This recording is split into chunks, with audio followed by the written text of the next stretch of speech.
yesonto ngibingelela abazalwane bonke ngiqale ukubingelela baba moderator nesikhungo sakhe sonke ngibingelela na Western Gauteng enhle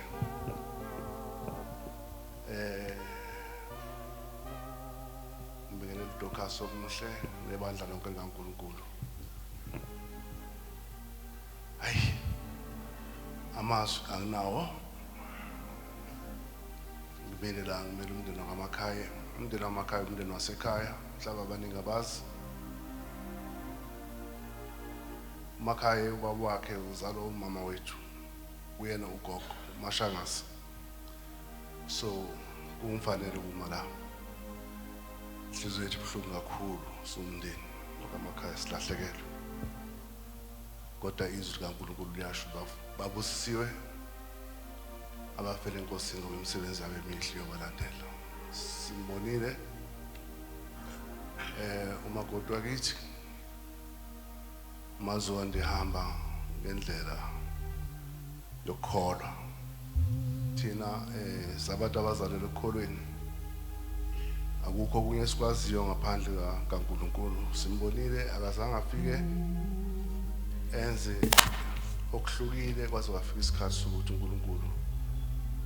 yamthatha well so noma inhliziyo zethu zibuhlungu kodwa siyazi ukuthi nathi njengoba siphila nje uNkulunkulu esasibekile kodwa ngelinye ilanga nathi uzosithatha yena siyabonga uNkulunkulu umthathile emthathele ekukholweni ngakho ngikhuluma namazwi ngithi babusiwe bafela enkosini ngokwemisebenzi yabo emihle eyabalandela ngithi kubantwana bakamamakhaya sikhona uNkulunkulu esasigcinile nomfowethu uMakhaya angesabi uNkulunkulu khona uNkulunkulu akakuphi umthwalo ngaphezulu kwamandla akho siyabonga kakhulu nabonondaba siyabonga kwabazondi noma uthe sekufika isikhathi esinje ube egula yena ugulile ubelokho egula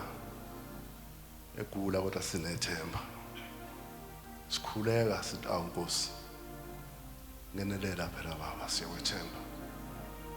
kodwa khomba khona ukuthi mase kufikile isikhathi uNkulunkulu esebekile ukuthi umntana wakhe uyamdinga neqiniso lokuthi ingilosi ezulwini zijabulile lukhulu amazwi amaningi anginawo bazalwane lawo mazwi njenganawo ngithi baba Mantshinga ngiyazi isifunda sakho baba silahlekele kakhulu kodwa uNkulunkulu ukhona semthemba konke yena akahlula lutho kodwa ngizothanda ukuthi sengizokhuluma sengiqedile ukukhuluma ngamakhaya ngizokhuluma manje as a senior citizen njengomuntu osemdala a senior citizen of South Africa ukuthi bazalwane amagama ami ngiyafisa futhi ngiyathandaza futhi ngiyamthemba uNkulunkulu njengoba ngikhonza ngaphansi kaBaba Mantshinga Orlando ukuthi uNkulunkulu akasisize abazalwane siphathe kahle ingcingo zikaNkulunkulu ngoba izingcingo zikaNkulunkulu zifana nabazali bethu uma ingcingo zikaNkulunkulu zilapha emabandleni lasikhonza khona it's not because of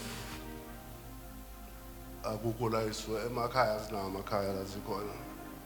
kodwa ngesizathu sokuthi siwethunyiwe ezalela uNkulunkulu ukuthi zihambe zosebenzela ukondla imphefumulo so kubalekile ukuthi siphathe kahle ingcingo zikaNkulunkulu baMantshinga ngiyamthemba uNkulunkulu ukuthi uyongisiza ngoba lawo mazwi ongakhuluma ngiwabhekise nakini inqobo lwami ukuthi ngiyiphathe kahle ingcingo kaNkulunkulu ngiyamthemba uNkulunkulu ukuthi ngiyakhuleka ngiyacela lokuthi siziphathe kahle ingcingo zikaNkulunkulu amen